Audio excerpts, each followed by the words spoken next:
stupidest, most backward people on the planet run the planet because the people to whom the planet was given has let them take the power and run it. And go along every day as though this is normal, this is natural. And go to church and call out God. God can't hear you because you ain't doing what you're supposed to do. The Creator gave you a planet, you blew it. You fumbled the ball. Now you're not doing what you were put here to do, which is run the planet in righteousness according to the principles of my act and the principles that were given to you from the foundation of the world. And you think by hollering and shouting you get God's attention?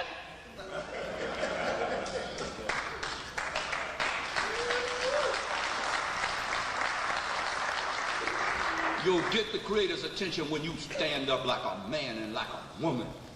Confront this issue. Take on your enemy and know that is when the Creator is with you, no weapon that is formed against you can prosper. You claim to have all this belief, but you really worshiping the white man, not God. That's who you worship. You do anything that white man tell you to do. Anything. You'll be on your job knowing something you ain't supposed to do that is immoral and wrong, but you'll do it because he told you to do it because he holds your stomach in his hands. Check. I ain't mean to go there, but I got to go with the spiritual. 4, European holidays were created for Europeans, not for African people. It was created for white folks. They did not create these holidays for you. They later on found out we can make a lot of money off these stupid niggas if we let them celebrate. It's that simple.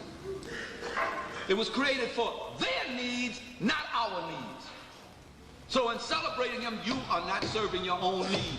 You should know that by now, because by the middle of January, you're behind is crying and figure out where you're going to break, scrape, steal, and borrow to get this money from to pay for some stuff that you don't even know why you bought. And I don't understand this thing. Why I got to give you a gift because you gave me a gift? If you were sincere about giving me the gift, I ain't got to give you nothing.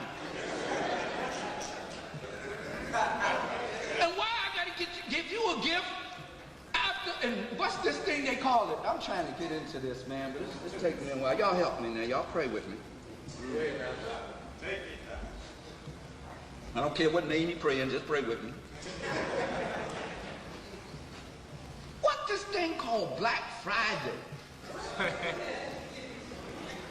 Right after Misgiving Day, they got you so psyched up. You can't even go. My wife went to go to the mall to get what? To go to get something, stockings or something. She couldn't get in nowhere. Black folks got this. They got to give these white folks this money. The next day. The next day. Great. With the turkey still hanging down, still in the intestine. But they are there, fighting each other and stuff. It's like, I remember as a child, man, it was like a throwdown time with people.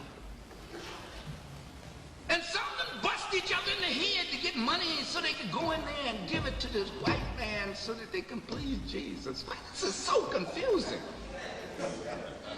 This is so sick. This is insane. Absolutely.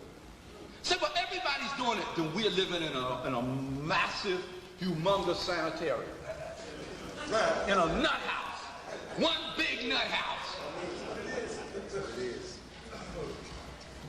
And if you were put in a sanitarium, in the Bybury, if you were put in a house where people were insane, would you, and knew you didn't belong there, would you say, well, everybody else in here is doing this? There's somebody hanging out the ceiling, there's somebody busting his head against a wall. There's somebody standing on his head on the chair. So, well, everybody else doing something crazy, let me do something crazy too. Yeah. That's what you say when you say you got to do these holidays. Everybody else doing it. And then really the one, and I ain't letting you off the hook on that. We do it for the children. Yeah. Yeah. Talk about the children. We're going to get there. If I miss it, you help me get back there, all right? 5, most of these European holidays were predicated on their fears. Halloween is the fear of the devil and their dead ancestors. I'm going to talk about that as I go on. Columbus Day, they were fearing the end of the world, so they were going around the world trying to conquer everything and everybody and get everything they could before the end of the world came. That was the state of the mind that these folk took with them. That's why they were so cruel and mean to everybody and everything. Misgiving Day, they were afraid of starving themselves to death. And the red man made a big mistake. We'll talk about that in a minute. Stop calling them people Indians. That's an insult. They are not. It's the indigenous red man, our red brother here.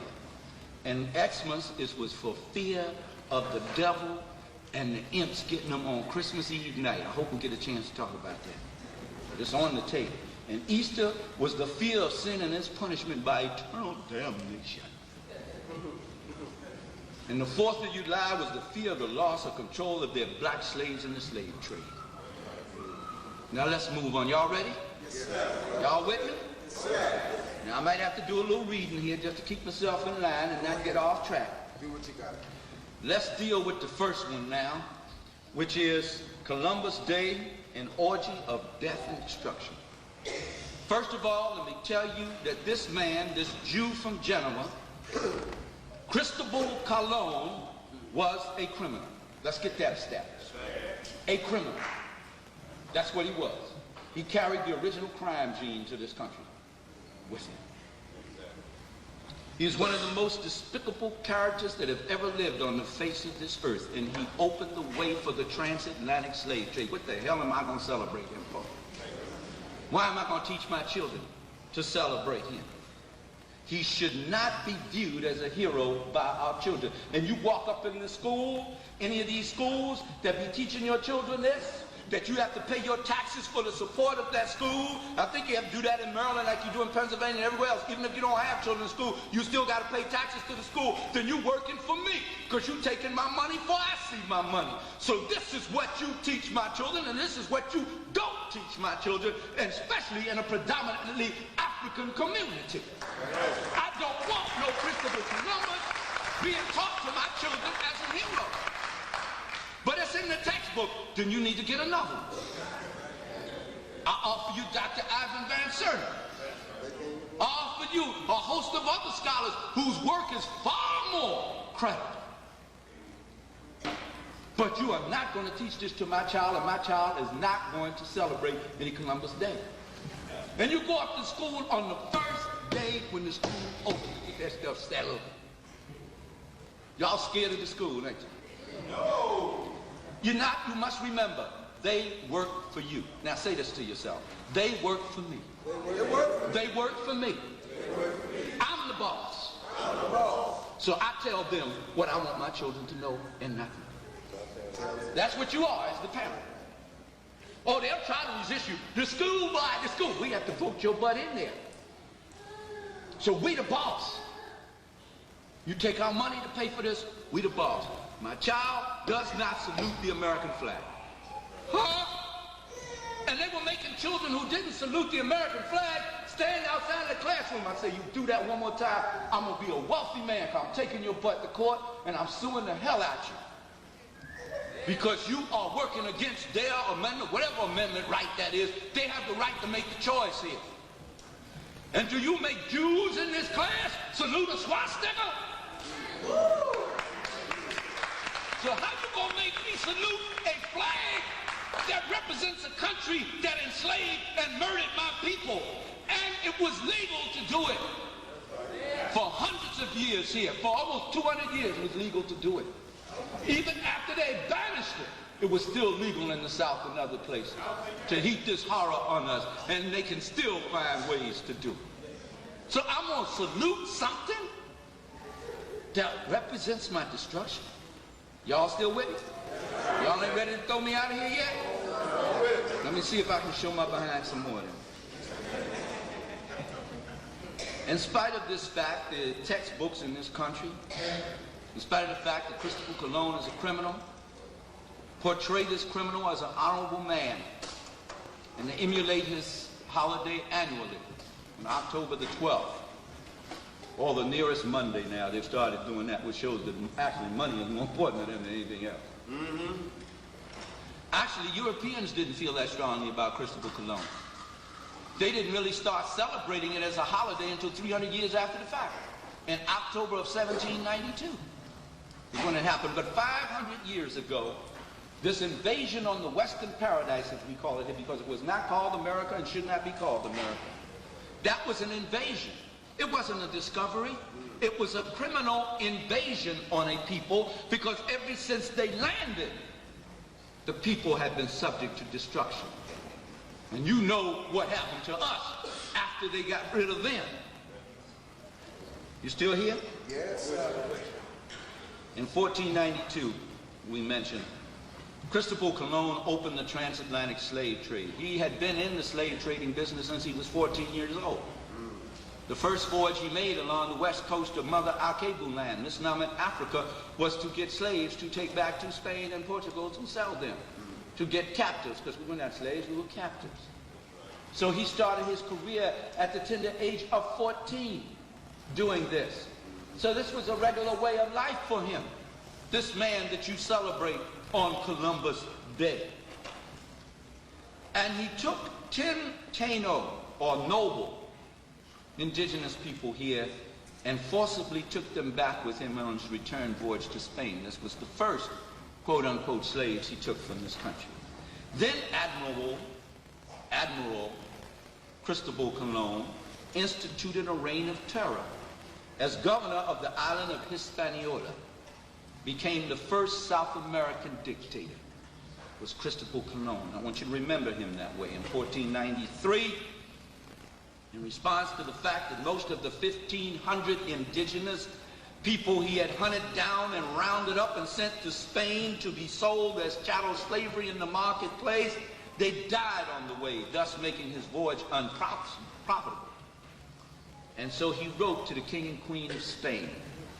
He said, let us, this is in the diary of Cristobal Colon, he said, let us in the name of the Holy Trinity go on sending all of the slaves. This is in the name of the Father, the Son, and the Holy Ghost. It's written, he wrote